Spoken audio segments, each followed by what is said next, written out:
sempre gostei da minha infância, mas eu sempre quis crescer. Uhum. Então, como minha casa tinha várias idades e irmãos mais velhos do que eu achava a vida deles mais interessante. Mais interessantes porque eles tinham mais amigos, eles tinham mais liberdade e mais segredos. Os segredos a gente sempre compartilha com os pais quando a gente é criança, né? Então, eu realmente... a vida de adolescência e de adultez, para mim, sempre foi uma expectativa. Uhum. Né?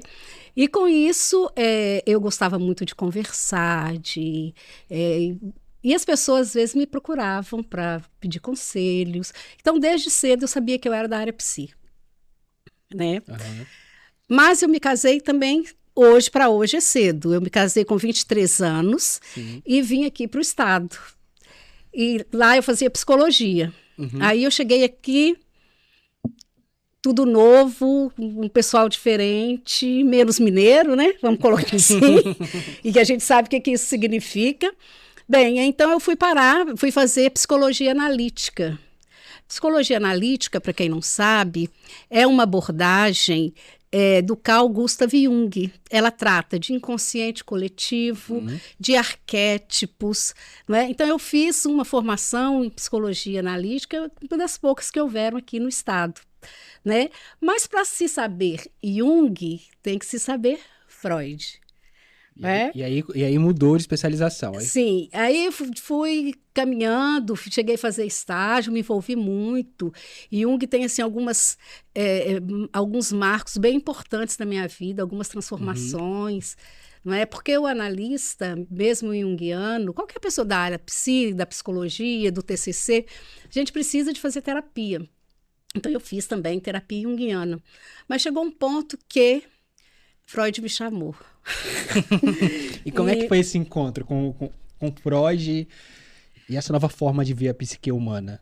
Então, esse encontro foi, na verdade, porque eu estava nesse percurso da psicologia analítica e eu tive que ler os textos de Freud. Né, a obra de Freud também, porque o Jung ele era um discípulo, era o pupilo de Freud. E em ler os textos, que não eram tão fáceis, eu fui também me achegando a psicanalistas. Uhum. Né? Há psicanalistas aqui que já atuavam aqui no estado, e então eu tenho sempre que agradecer ao Dr. Elvésio Siqueira, que Deus o tenha, era um professor da UFES que faleceu, mas num acidente muito novo, mas eu falo que minha vida também foi antes dele e depois dele, porque ele que me levou para essa a parte da psicanálise também, da psicologia analítica e da psicanálise. Mas então eu comecei a fazer terapia, fazer minha análise com um psicanalista. E eu digo que esse é o primeiro passo para quem quer se tornar um psicanalista. Fazer o seu processo, né, individual. A gente começar assim. Porque a gente sabe o tanto que isso é transformador. Uma dúvida que eu tenho, qual a diferença assim, das duas linhas? Porque uma vai trabalhar mais com o simbólico, os simbólicos universais.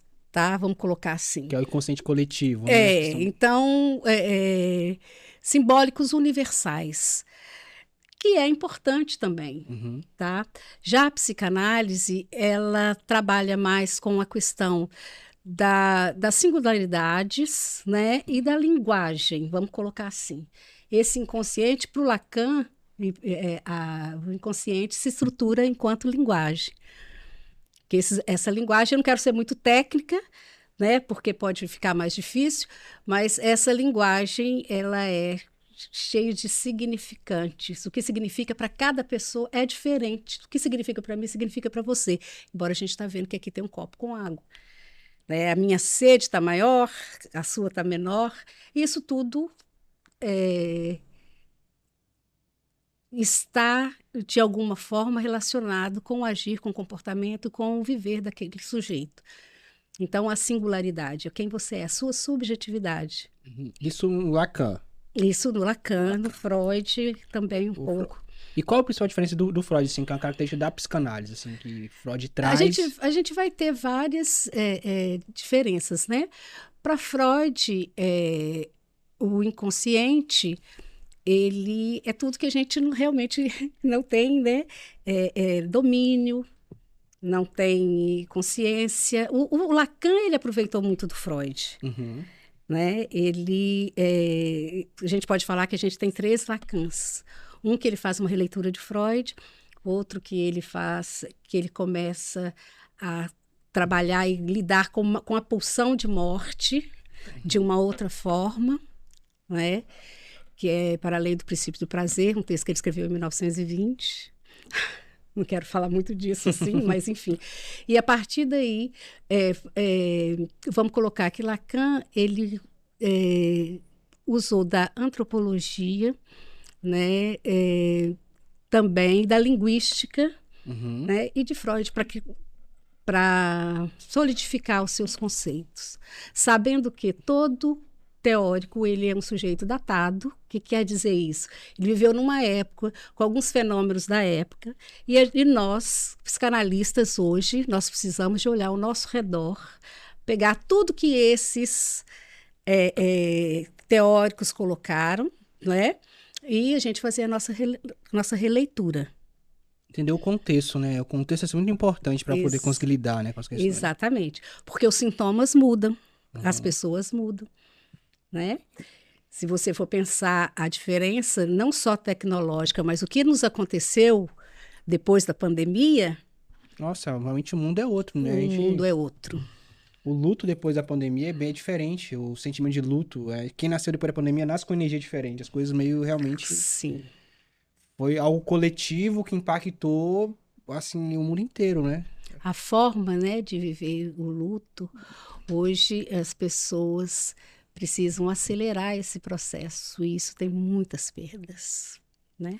Doutora, antes de a gente chegar nessa parte do luto, eu queria entender um pouquinho como é que nasceu o Instituto Equilíbrio. Então, Conta pra nós. eu não tive filhos Uhum, por uma opção. uhum. Eu e meu marido, nós conhecemos no berço. Não vou dizer Vocês se assim. conheceram no berço? Eu digo assim porque eu tinha 13, ele tinha 15, Ah, tá. tá? E a gente foi ficando juntos e tal. E eu me lembro muito que a morte do irmão dele foi algo que chocou toda a nossa pequena cidade. Eu não